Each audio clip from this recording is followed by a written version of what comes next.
Hi, and welcome to the Insiders by Durham Lane, where we get perspectives from industry thought leaders about strategies that are unifying marketing and sales cycles to help accelerate growth inside your world. Welcome to the Insiders Sales and Marketing Podcast. I'm Simon Hazeldine. I'm a sales transformation strategist and sales performance consultant, and I help my clients get more sales more often with more margin. I'm also a keynote speaker and the author of several books on sales and negotiation. I'm your host, along with my co-host, the one and only Richard Lane, who is the co-founder of Durham Lane, who are an inside sales partner that helps businesses to grow their revenue through an integrated sales and marketing methodology. So, Richard, over to you to introduce our guest for this episode, please. Thank you, Simon. Great to be here on the podcast. Really absolutely thrilled to welcome Emma Botfield to our podcast today. Emma is the MD for the UK and Ireland of RS Group. And Emma, thrilled to have you with us. I know through our pre-conversation, we've got some amazing topics to get through today. So I'm going to hand back to Simon and we'll get going, but welcome. Wonderful. Yeah, welcome, Emma. Thank you, Richard. First question, Emma, we normally ask just so our listeners can get to know our guest a little bit. Could you just give us a little bit of background, how you came to be in the role you're in currently? I think that will be a great place to get started. Yeah, great to be here, Simon and Richard. Looking forward to having a good conversation with you both. So I've been at RS, well, it'll be 8 years in August. I was only ever intending to stay a year, but I had many more reasons to stay than to leave because I wanted a taste of a completely different industry.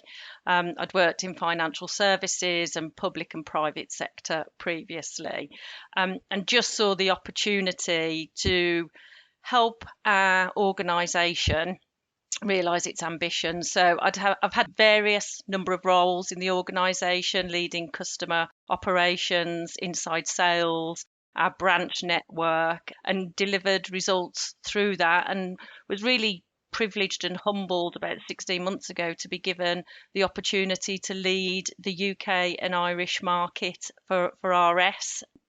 Really pleased in terms of how we're creating the right culture in terms of achieving our ambitions. So yeah, that's how I ended up in my MD role. Wonderful. And since you've stepped up to the MD role, it'd be really interesting, topic here on the podcast always around sales and marketing. So in your MD position, have you seen sales and marketing differently maybe than you did in other roles in the organisation? Yeah, absolutely. Absolutely. You will always think when you're in a functional role that you look at things holistically, but really you don't. I would say, if you're honest with yourself, you think you want to, but there is always that functional lens. Moving into the MD role, you have to look at it more holistically, and you have to look at it through a customer life cycle lens rather than a functional lens, because it drives investment decisions, it drives ways of working, it drives organisational structures. And I've come to the conclusion that it's not sales and marketing or marketing and sales, it's sales. They have to go together. And it's not digital versus human, it's complementary of where the most value can be added through activity. I sometimes think of it, when you think of a marriage, you have two sets of in-laws. And when they first meet, they're sussing each other out, and one wants to be the better in-law than the other. But if you can get them to focus on the couple rather than themselves, then you've got a really powerful force. And that's how I tend to now look in this MD role at that whole sales. Because I have to stop saying the and, because they're interconnected. You might want to copyright that or definitely register the domain name or something, Emma. I think, you never know. Too late, Simon. I've just done that as Emma's been speaking. Well, Richard, I know at Durham Lane, I'd be fascinated your take on. I love this sort of in-laws analogy. So, your take on why in-laws? Let's move on to sales and marketing. Because Richard might need to go into some personal stuff, and we're just going to just get in the way. So, your perspective on this division that exists sometimes? Yeah, I'm not gonna go down the in-law track, so we'll cut that one off right there, Simon, I think. But I have wonderful in-laws, it should be said for the record. Um, I loved your point there, and I was actually I'm going to swerve maybe Simon's question a little bit because I think your background in customer service is really interesting because should we be talking sales or should we be talking customer? And actually it's sort of maybe the level up, isn't it? And I always joke that marketing's done a better job of selling itself than sales has, and I think that's the reality. Um, and I've seen I spend my life not talking about in-laws but talking about relay races and who's handing off the baton to who. Um, but ultimately it's the customer life cycle. It's the how do we support our customer, and I guess you do have to have different divisions, don't you? Because everyone needs to sit in a place in the business, and you've got engineering and you've got pre-sales and you've got production, etc. But um, if everybody is focused on the customer, you tend to win. Yeah, because then if you are having debates, they are debates about how do we best serve our customer, not debates about where does the budget go. Healthy debate and tension is good in an organisation if it's focused on a clear purpose. And I think if we're helping the customers to win and the customers to get what they want, then it'll work itself through, I think, a lot better. So Emma, does your background in customer, do you think that's given you a different insight than some have maybe? Yeah, I think it's gave me a natural thought process because yeah, I don't know, it's innate in me to just talk customer Yeah. from the outset in terms of how we're attracting them to how are we keeping them, how are we driving loyalty, and how are we constantly adding value. So I just think that is part of my professional DNA. Mm. Taking that on to the next level then, those that now report into you as UK and Republic of Ireland MD, are they seeing or feeling the change or the customer centricity that you bring naturally? We've always been driven as an organisation to be first choice for customers, but I think it's I've been in a fortunate place where because other people have moved into different roles, I've created a brand new leadership team, and it is brand new. My recruitment approach has always been focused on the customer. So really talking about, is it customer rhetoric or is it customer passion? And does it really make a difference? And do people really think customer? So I think that whole talent acquisition piece has played a huge part in just setting the tone and the language and the behaviours that we expect around customer. So it's always in our conversations. Yeah, and that's when it's a culture or a philosophy, isn't it? Rather than a statement that how many times have you seen it on office room walls, customer first Yeah. and all this sort of stuff. And it might be laminated on the office wall, but it's not lived, is it, in the organisation? So that's really kind of interesting to hear that. And in terms of your customers, what are the changes you've seen in, say, what are they demanding? What are they expecting from you and from your industry? What are the big, things that have been impacting from that point of view? We deal with every industry sector you can possibly think of in the UK, from a manufacturing and production point of view to education, public sector. And I think over the last couple of years, they've been shaken to the core in terms of what are they looking for in a supplier. Because we are a distribution organisation moving to be a technology solutions provider, and customers want to really find a partner rather than a supplier. They want to move away from transactional relationships. They don't want to be sold to. They want people who can help solve their problems and help them to achieve their outcomes. And it has to be value driven, but value in what they class as value, not necessarily what we class as value. And also, I think the appreciation of data and insight has come to the fore, because people were time poor before, they're even more so now, and they don't want to be sold to. They really don't. They want data led decision making through a partner that can add value to their organisation. And that's coming out really strong because we're seeing buying behaviours change rapidly. Yeah, I mean, it's we've all seen those kind of changes taking place, and the move to solution selling or value selling or whatever whatever label people might want to attach to it. And it sometimes I think it's almost like it's the art of selling without selling now. People just don't want the classic pitch approach anymore. I think it just irritates them enormously. Richard, is that something you see as well out there in the world? I mean, you've got quite a wide number of clients that you help in the sales arena. Yeah, 100%, Simon. So, I mean, our methodology, selling at a high level, is based on question-based consultative sales. Our third mantra is be interested to be interesting. The more interested you are in other people, the more interesting you naturally become to them.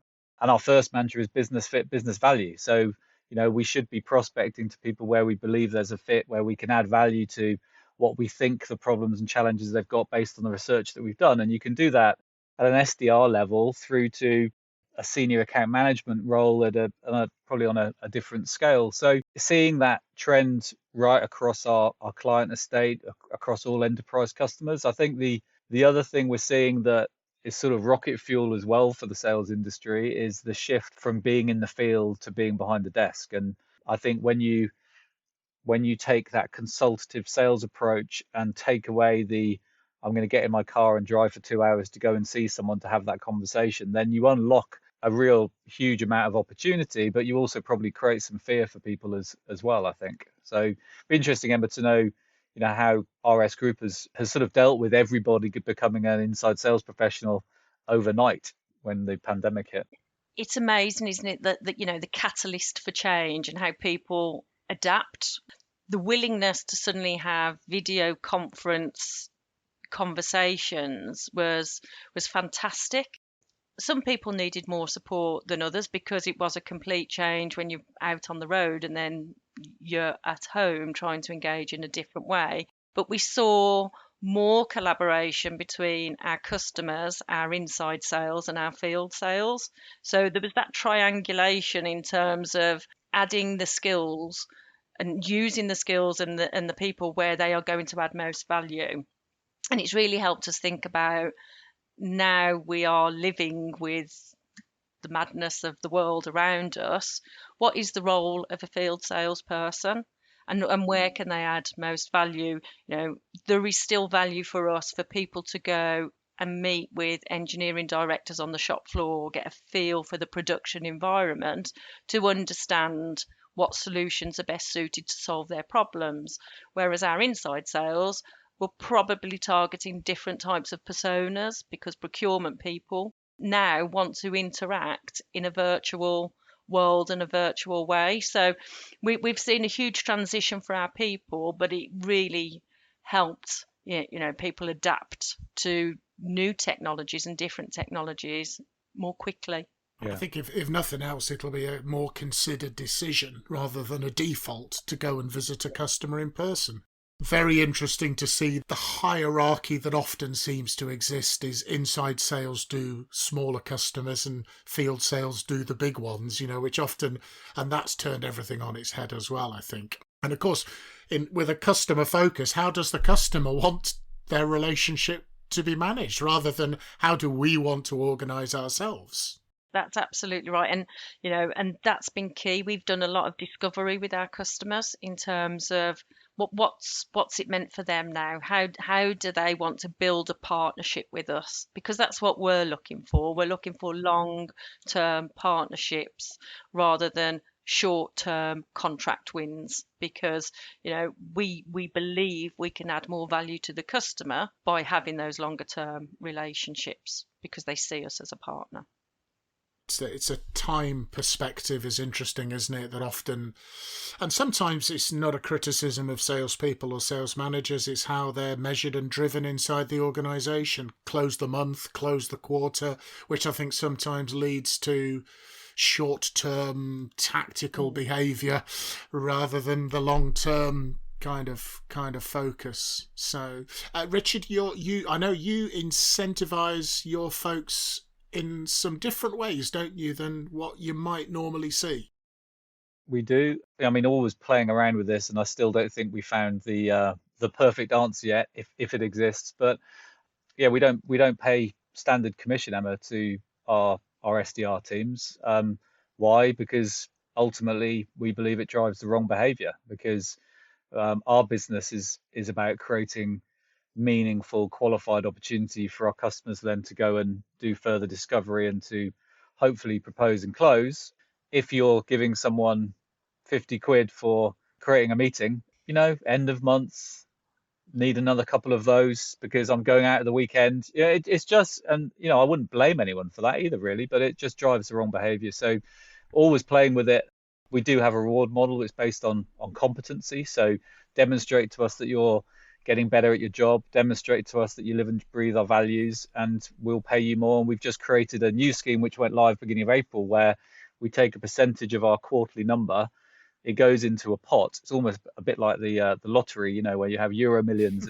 It's this, and everyone on that team across all of our customers has the opportunity to take their share of it. So it's up to them, down to them, and so there is incentive then in there, but it's just nuanced slightly differently. With we hope to create the right results which lead to long-term value. I was doing a bit of work. It'd be interesting to know, how our RS looks at this, but I was doing a bit of work in our business recently on lifetime value of our customers, and a couple of customer names popped out, which really frankly surprised me. But they've been with us for 8-9 years. They've bought from us consistently, and guess what? They're in the top 10. There's no big show or dance. They're consistent. They've used us always on that time frame. It all adds up. So it's that lifetime value piece. You can learn a lot of lessons through sort of SaaS businesses and how they measure. It's become very scientific, and be interesting to know how you look at that from an RS perspective. Yeah, we've got a vast array of customers, right at the top of the pyramid, corporate, MOD, large multi-site global organisations, to small businesses that are probably third tier suppliers somewhere, each with different goals. So we're fortunate because we've got the infrastructure to measure the lifetime value of a customer, right from when we do that acquisition to retention and how they move through that customer life cycle. And it's interesting and fascinating, especially with some smaller businesses, how you're helping and enabling them to grow and fulfill their professional and business ambitions, whilst also at the top you're helping the infrastructure of the UK. Yeah, wow. So you're keeping food on the tables, you're keeping hospitals running, schools going. So there are two different. We're a purpose-led organisation. So from an innovate and help businesses to create and become something truly different to maintaining the infrastructure of the UK really means something to our people, because we are by their side. That's wonderful. I love the. It's amazing, right? I love the customer spread is quite impressive, to say the least, right? Gosh, that must take some different understanding of the different customer types. Simon, I made a note there, just made a mental note of Durham Lane has some way to go. Helping keep the country running, right? That is quite so. I was just on that previous points, about the people closing the month and the quarter.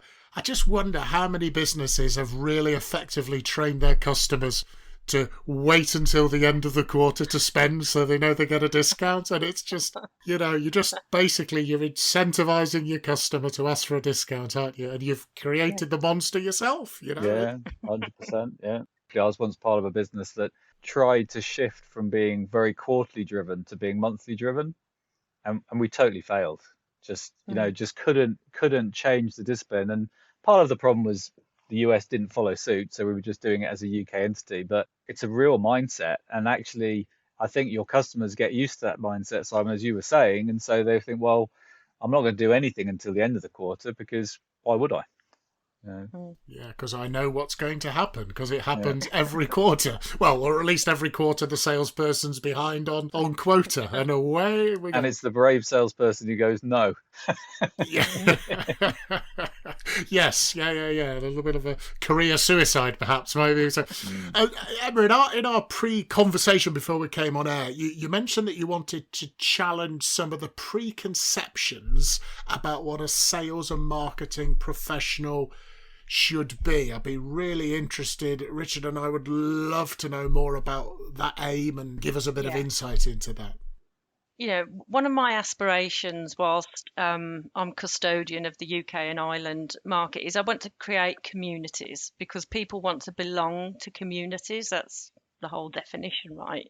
And then from those communities, we can get teams of people to work together to deliver outcomes. And you've got to understand a bit of the history of our industry.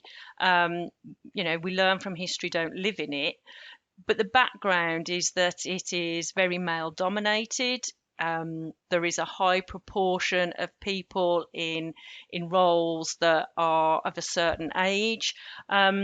And when you look at the balance, we've probably got more females in our inside sales than we have in more of our senior sales roles that are dealing with C-suite executives in multinational organisations. And so sometimes in some roles, what we're looking for is industry experience, but not industry baggage. And the key to that is that growth mindset.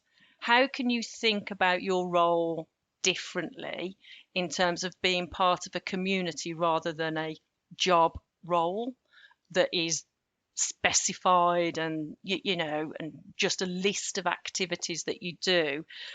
So having that curiosity and the belief that you can advance and have different types of conversations that you probably haven't had before, so you're going to be uncomfortable, which links all to that growth mindset. And I've got a real passion that I want females, especially within our industry, and especially with different ethnicities and cultures and perspectives, to go, I want either sales or marketing to be a destination for my career.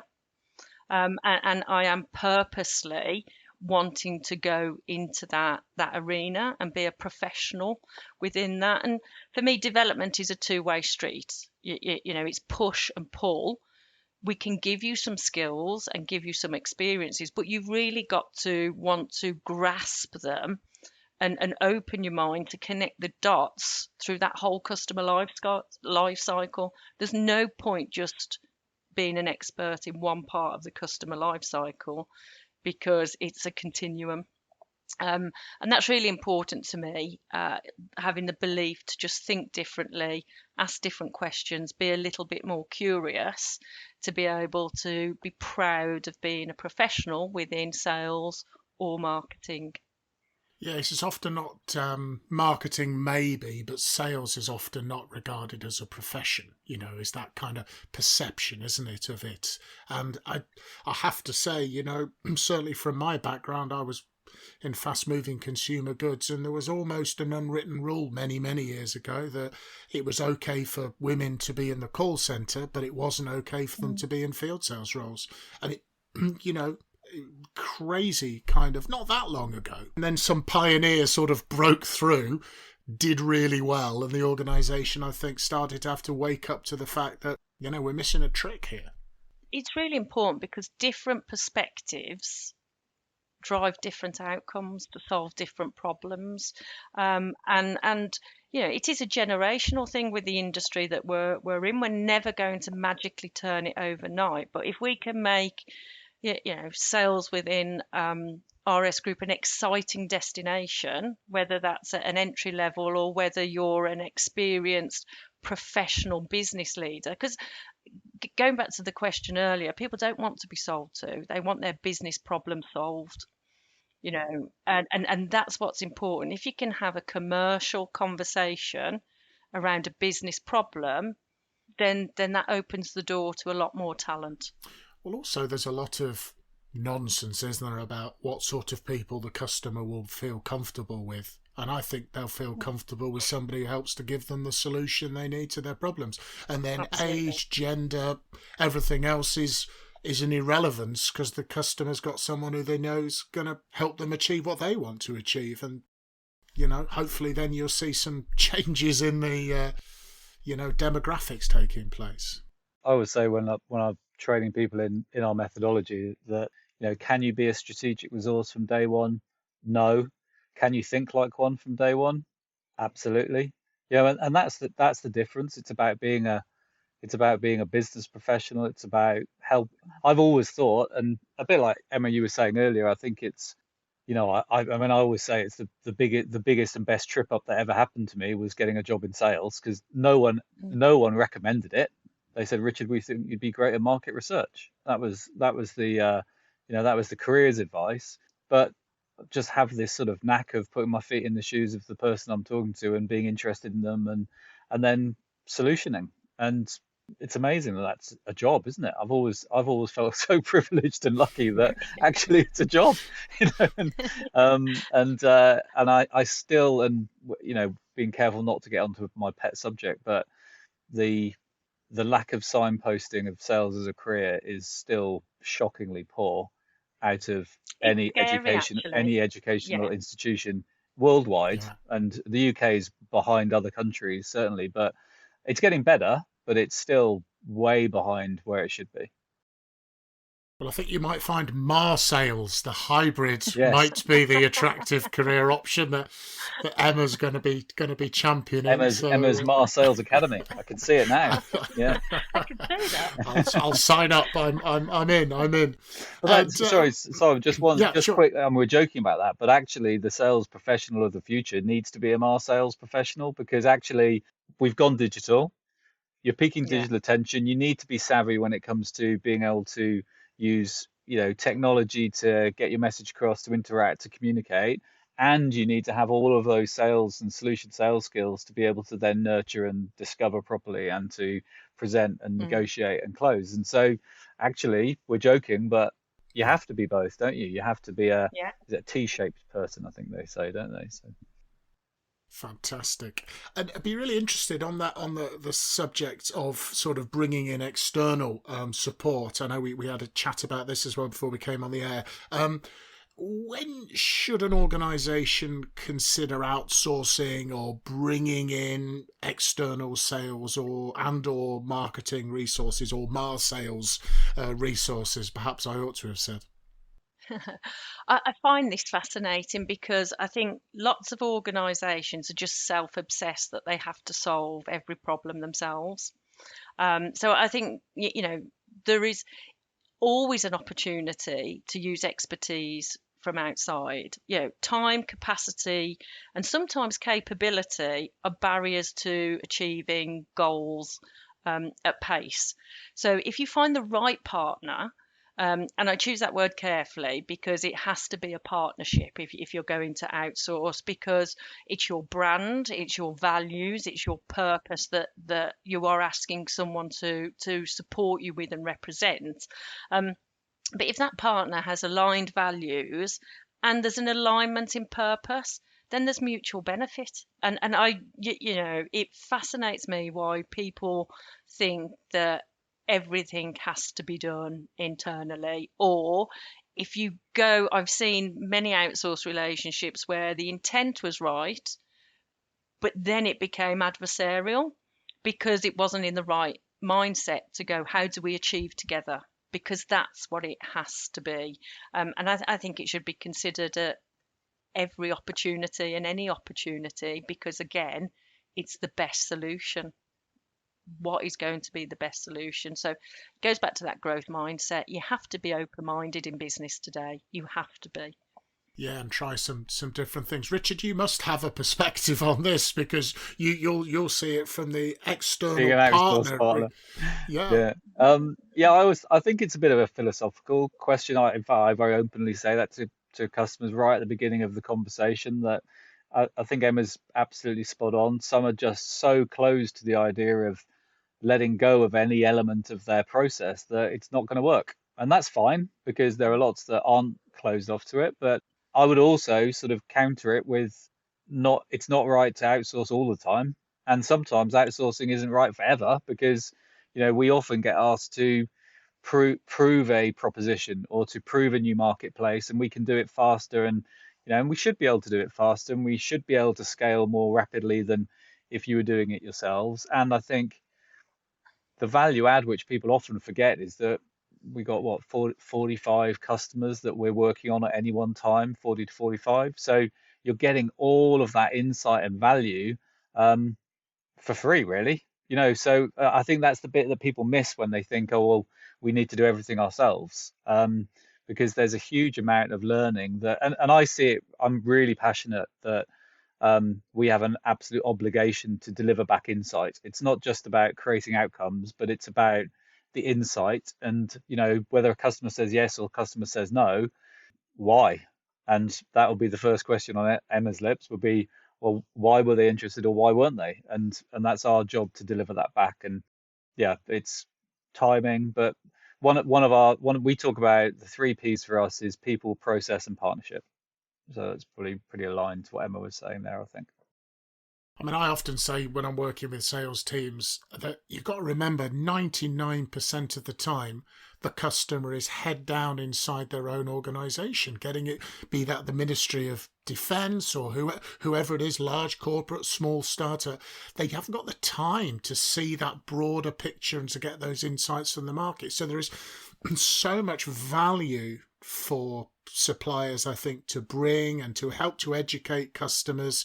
And then you become a real trusted partner. You're seen as a source of authoritative advice, and don't like to be sold to, but they quite like being helped to make really good buying decisions, I think is one way of kind of flipping it around. Yeah, and we're a large organisation, so can we be as agile and flexible as someone like Richard's organisation? We probably would love to be, but in reality, it's just never going to happen.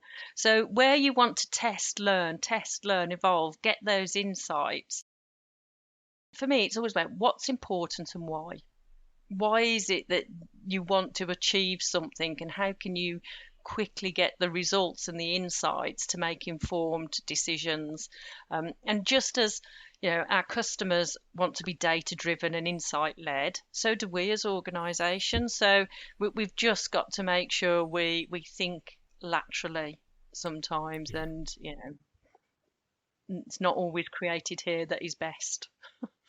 No, that's a great. I think that's a great philosophy and a great way to think about it. So, Emma, thank you so much for sharing all of those fantastic insights with us. It's been absolutely fascinating to sort of to see inside your perspective inside the organisation, and best of luck with all of those very admirable changes that you're going to be driving.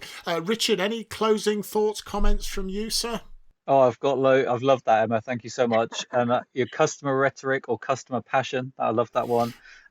MAR sales, we've talked about a lot. Data-led decision making based on value, industry experience, but not industry baggage. How cool is that? If I was listening to this podcast and thinking of a change, then I'm thinking, oh, actually, this could be something for me here. And then finally, what's important and why? Something we should always be asking ourselves all of the time, I guess. So yeah, it's been great, Emma. Really appreciate it. Thank you so much. Loved it. Thank you. Wonderful. Thank you very much. The Insiders by Durham Lane. Subscribe today to never miss an episode.